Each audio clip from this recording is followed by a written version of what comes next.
My name is Hayden. I'm 27 years old. For my entire life, I was the invisible daughter, a ghost in my own house. My parents' world spun around my sister, Ella. I was just a background character in the story of my own family. They cheered for her wins, while mine went unnoticed. They catered to her every whim while I learned to fend for myself, to be self-reliant because I really had no other choice. So, I made a quiet decision. A single choice I kept buried deep inside, where they'd never find it. I never imagined this one small act of self-preservation would unravel the whole web of secrets and lies holding my family together and change my life forever. It wasn't a loud declaration, it was a silent promise to myself. And it started a chain reaction that nobody, least of all me, saw coming. To really get the decision, you have to understand my childhood. It wasn't one big, dramatic moment of cruelty. It was more like a slow, steady erosion of my self-worth, a daily lesson in how little I mattered. 1,000 tiny cuts. Parental favoritism, I know now, isn't always done on purpose, but the effect is devastating either way. In our house, it was the air we breathed. My sister, Ella, was 2 years older. She was the sun, and I was just a forgotten planet in her orbit. She was the spitting image of our mother. Same bright blonde hair, same easy smile. And Mom saw herself in her. I was quieter, more studious, with my dad's dark hair and reserved personality. From the start, they just gravitated toward the child who reflected who they wished they were. Our birthdays were the most obvious example. Ella's were legendary. One year, a pony party in the backyard with a dozen of her friends squealing. The next, a trip to a theme park, complete with matching t-shirts for her whole crew. My parents would spend weeks planning. Their faces lit up in a way I never saw directed at me. My birthdays? They were quiet. A store-bought cake after dinner, a few presents opened without much excitement. My 10th birthday is burned into my memory. I had asked for one thing, a specific art set from a catalog, the one with dozens of colored pencils and charcoal sticks. I dreamed about it for months. When the day came, I opened my presents and found a sweater and a book. They were nice, I guess, but my heart just sank. Then my mom smiled and said, "We have one more surprise for Ella, even though it's your birthday." They brought out a huge, beautifully wrapped box. It was the art set, my art set. "Ella has shown such a talent for drawing lately," my mom explained, beaming at her. "We thought she could really use this to nurture her gift." I remember the feeling, a hot, tight knot in my chest. I didn't cry. I'd already learned that my tears were an inconvenience. I just nodded and watched Ella rip open the box that held all my hopes. Later that night, I heard my parents talking. My dad said, "Maybe we should have gotten Sarah something she wanted." My mom's reply cut right through the wall. "Oh, she's fine. She's the easy one. Ella is so sensitive, you know. We have to encourage her." I was the easy one. That became my label. It meant I didn't have needs. It meant my feelings didn't matter. Holidays were the same story. At Christmas, Ella's pile of gifts would be a mountain spilling out from under the tree, completely dwarfing mine. My parents' logic was that Ella needed more. She needed the latest clothes to be popular, the newest gadgets to fit in. I was practical. I got socks, textbooks, a new winter coat. One year, my grandmother, who I think saw things more clearly than anyone, sent me a beautiful, delicate silver locket. It was the most precious thing I'd ever owned. I wore it all the time. A week after Christmas, it was gone.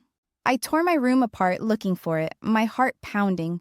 I finally found it in Ella's jewelry box, and chain broken. When I confronted her, she just shrugged. I wanted to try it on. It broke. It's just a stupid necklace. When I went to my parents, my mom sighed, already exasperated. "Sarah, don't be so dramatic. Ella didn't mean it. We'll get you another one." They never did. The message was loud and clear. My things, my feelings were disposable. My sister's whim was more important than a tangible piece of my grandmother's love. This dynamic completely poisoned our relationship, breeding a resentment in me that I didn't have words for back then. Ella learned fast that she could do no wrong. She'd take my stuff, read my diary, and tell my secrets to her friends, all with this incredible sense of entitlement. If I got upset, I was the one being too sensitive or starting trouble. My parents never corrected her. In fact, they almost seemed to encourage it, creating a toxic setup where Ella could point the finger at me, and they could discipline the scapegoat instead of their golden child. Academics were my only escape. I was a straight A student. I loved to learn, and I was good at it. But even my achievements were downplayed. I remember winning the regional science fair in 8th grade. I came home bursting with pride, blue ribbon in hand. My mom glanced at it and said, "Oh, that's nice, honey," before her attention went right back to a lopsided clay pot Ella had made in art class. "Look at this, David," she called to my dad. "Isn't Ella an artist? We have to get this fired and put it on the mantle." That ugly pot sat on our mantle for years. My blue ribbon ended up in a box in my closet. It wasn't just about things. It was about care. When I was 12, I fell out of a tree and broke my arm. I came home sobbing, my arm bent at a sick angle. My mother looked at me and said, "Oh, Sarah, stop being so dramatic. You probably just sprained it. Put some ice on it." Hours later, when my dad got home and saw the grotesque swelling, they finally took me to the ER. The doctor was horrified they'd waited so long. A year later, Ella got a minor cold, a sniffle. My mother kept her home from school for a week, cooked her special soups, and took her to the doctor twice to make sure it wasn't turning into something serious. I sat at the dinner table, arm still in a cast, watching this theater of maternal concern and feeling completely invisible. It's a painful thing to realize that your parents' care is a finite resource, and none of it is allocated to you. As teenagers, the favoritism just morphed. Ella could do no wrong, I could do no right. When she started dating, my parents adored her boyfriends. When I brought a boy home, he was interrogated like a criminal. The unspoken message was that Ella deserved happiness, while I had to be protected from my own terrible judgment. But the real kicker, the ultimate symbol of the disparity, was the car. For Ella's 16th birthday, a brand new, bright red convertible was sitting in the driveway with a giant bow on it. My parents weren't wealthy, and they had clearly stretched their finances. 2 years later, for my 16th birthday, I was handed a bus schedule. "It builds character," my dad said, avoiding my eyes. "And besides," my mom added, "we just can't afford another car right now. You understand, Sarah? You're the responsible one." I understood all right. I understood responsible was code for less important. While Ella drove her friends to the mall, I stood in the rain waiting for the bus, humiliation like a cold weight in my stomach. This pattern continued right into college. We both went, but our experiences were worlds apart. Ella chose an expensive private arts college states away to find herself. My parents happily paid the outrageous tuition and all her living expenses. I wanted to be a veterinarian and got into a great program at our state university. Far cheaper, but still a stretch. My parents sat me down and explained that after paying for Ella's school, money was tight. I'd have to take out loans and get a part-time job. "It's a good lesson in managing finances," my father said, as if this was some planned educational experience. So while Ella socialized, I worked at the university library and a diner, constantly exhausted, juggling pre-vet coursework with paying my rent. I rarely called home. Every conversation was just about Ella's exciting new life. They never asked about my job, my struggles, or the pressure I was under. I felt more like a distant relative than a daughter. Looking back, I see how this upbringing made me fiercely independent. I had to be. I learned to rely on myself, solve my own problems, and soothe my own hurts. I didn't need my parents because I'd never really had them in the first place.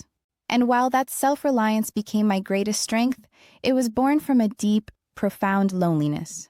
I was a ghost in my own family, and I was getting tired of haunting a home where I was never really seen. Something had to give. The breaking point wasn't some dramatic explosion. It was a quiet, clinical request that exposed the transactional nature of our entire family. I was 27, fresh out of veterinary school with a mountain of debt, and working grueling hours as an intern at an animal hospital. I was exhausted but proud. I had a tiny apartment and a ton of loans, but it was a life I had built myself. Ella, meanwhile, had bounced from one passion project to the next. She tried being a painter, a jewelry designer, and a fashion blogger. My parents funded each fizzled-out venture. Her latest idea was an upscale pet boutique called Posh Paws. My parents, thinking it was brilliant, liquidated a chunk of their retirement savings for her down payment. I got a call from my mother one Tuesday evening. I'd just gotten home from a 14-hour shift. "Sarah, honey, how are you?" Her voice was unusually sweet. I was instantly on guard.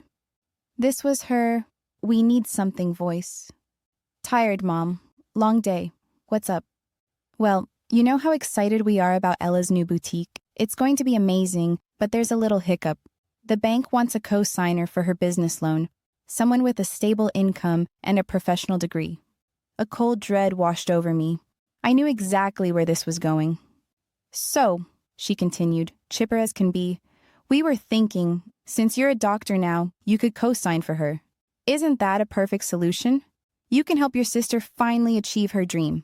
I just stood there, speechless. They wanted me to chain my fragile financial future to Ella's latest whim. A business that, when it failed, would leave me responsible for hundreds of thousands of dollars. It would mean total financial ruin. "Mom," I said, my voice barely a whisper, "I can't do that." The sweetness vanished. "What do you mean, you can't?" "Sarah, this is your sister, her future. After everything we've done for you, what have you done for me?" The words just slipped out, a question I'd been swallowing my whole life. She scoffed. "We raised you. We fed you. Don't you dare be so ungrateful. Ella needs this. Are you really going to be that selfish?" "Selfish?" A bitter laugh escaped my lips. "I'm drowning in debt from the degree you need me to use for her loan. The degree I got while working 2 jobs because you were paying for her to find herself at a college that cost 4 times as much as mine. And you're calling me selfish? You've always been jealous of your sister," she spat. "You can't stand to see her succeed. This is your way of punishing her for being the one who is loved." The line went dead. She'd hung up. I stood there, the silence buzzing. The one who is loved. She'd finally said the quiet part out loud.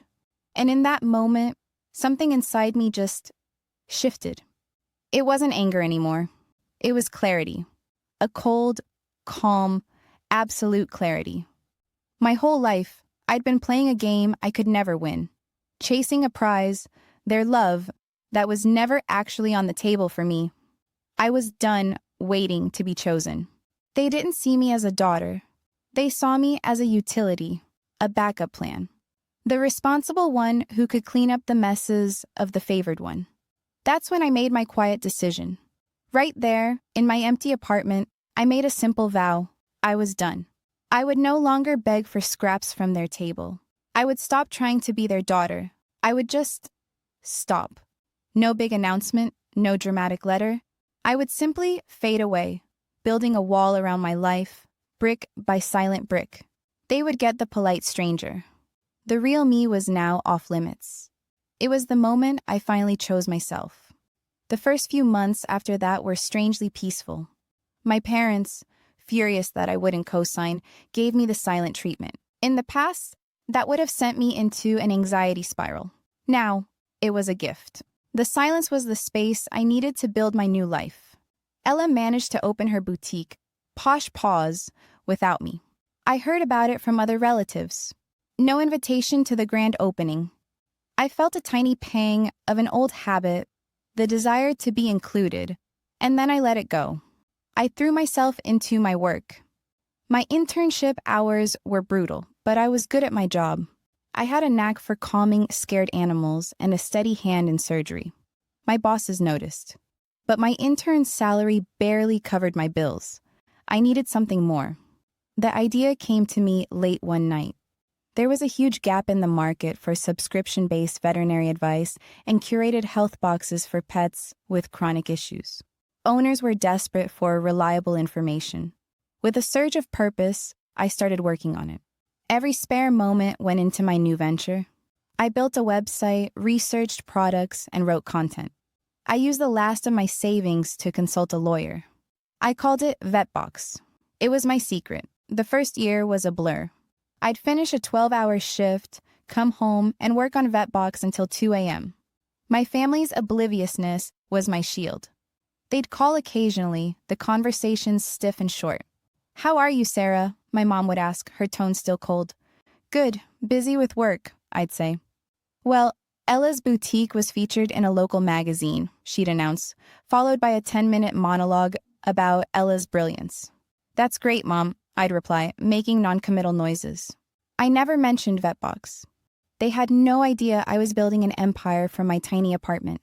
They were so focused on the golden child, they didn't notice the scapegoat was quietly building a fortress. After about 18 months, VetBox took off. A popular pet influencer raved about one of my boxes, and the effect was instant. Orders exploded. Within 2 years, it was a runaway success. I quit my internship to run the business full-time. I moved into a bigger apartment, hired a team, and for the first time in my life, I wasn't just surviving, I was thriving. The best part? My family had no clue. Meanwhile, as my star was secretly rising, Ella's was falling. The novelty of pause wore off. She was a terrible business manager, and the high-interest loan she'd taken was catching up to her. The tone of my parents' calls started to shift from bragging to worried whispers. "Ella's having a tough time," my dad admitted on one call. "The overhead is so high." "That's tough," I said, my voice neutral. "We've helped as much as we can, Masha," he said, the unspoken question hanging in the air. I didn't take the bait. The dam finally broke on a Sunday afternoon. My mother, frantic. "Sarah, you have to help.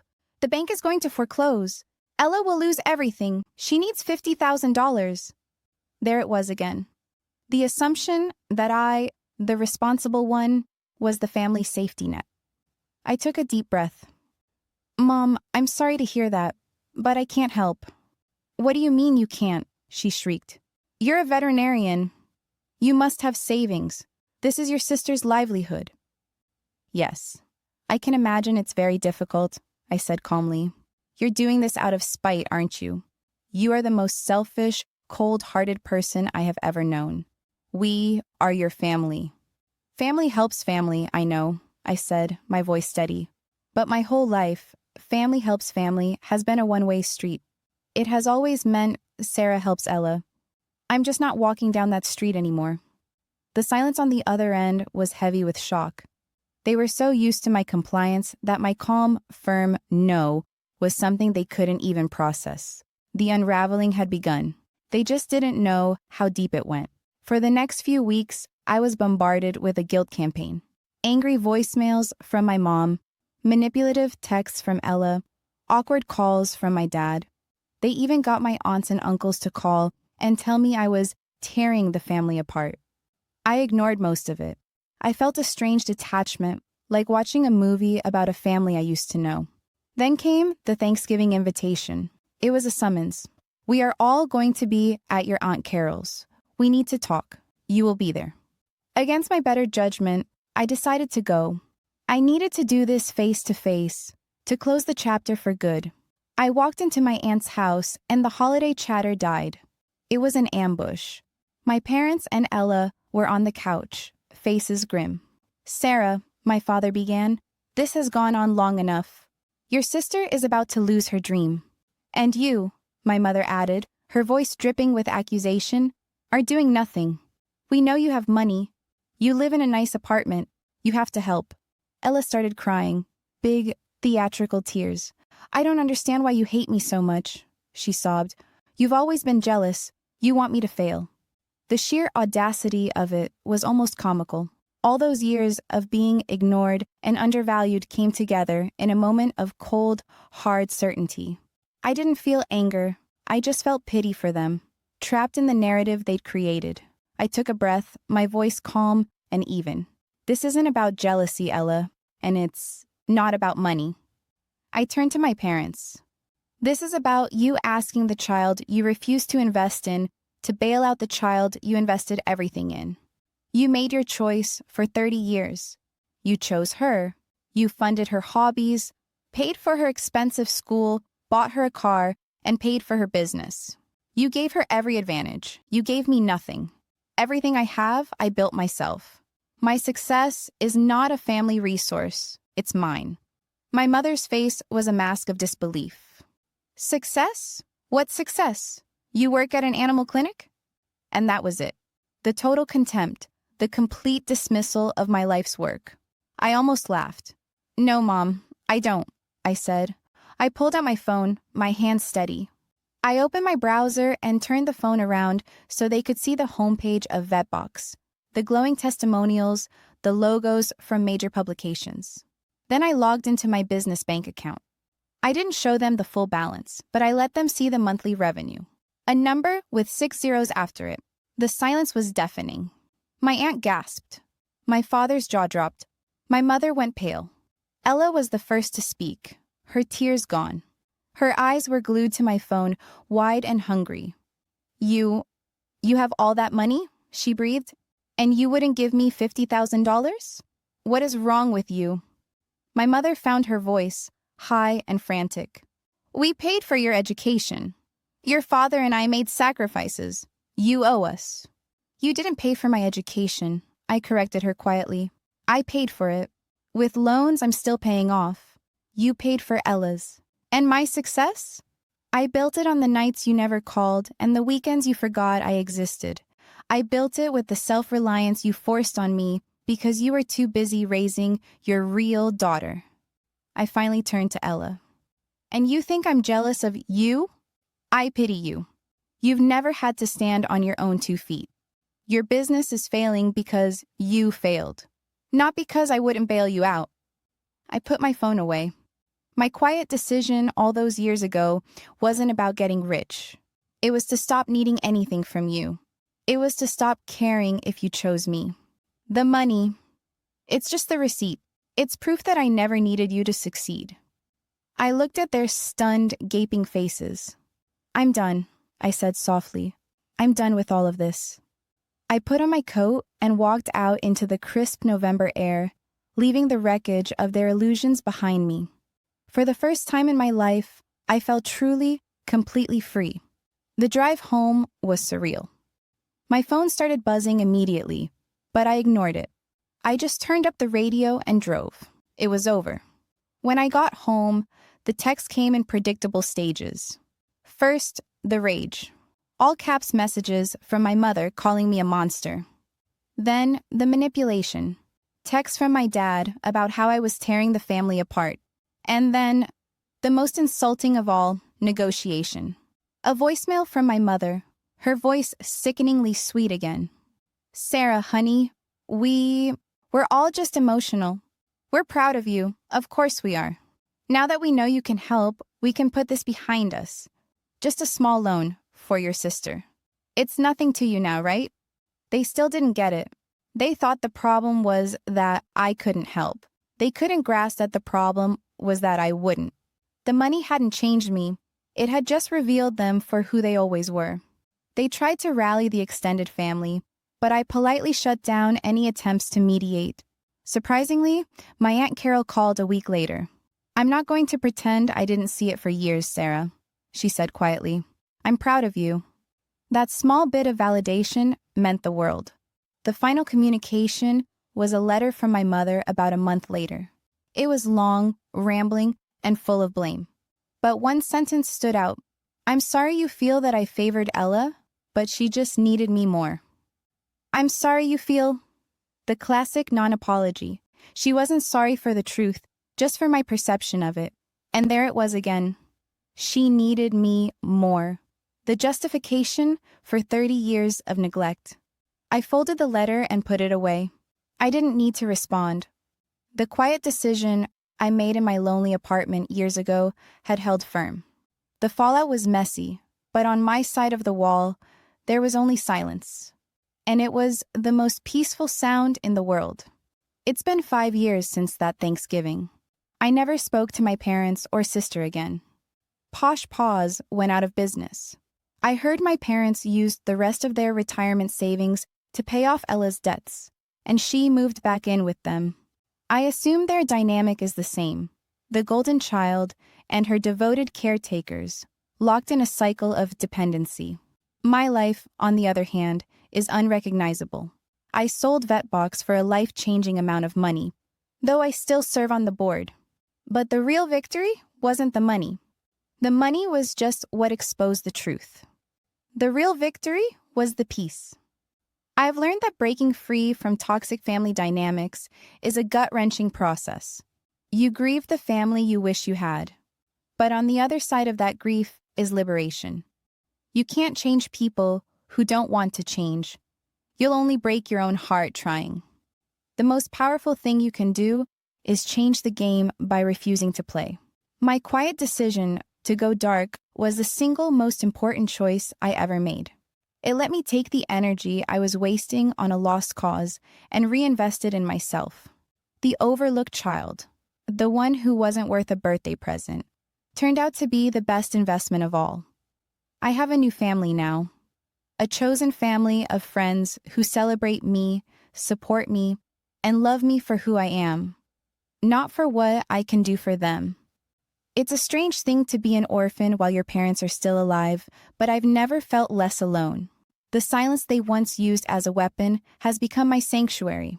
And I've learned that sometimes the quietest decisions make the loudest, most beautiful impact on your own life. So that's my story. It's a complicated one, and I've spent a lot of time wondering if I did the right thing. What do you think? Was I wrong to cut them off completely? I'd love to know your thoughts in the comments. Your stories and perspectives matter.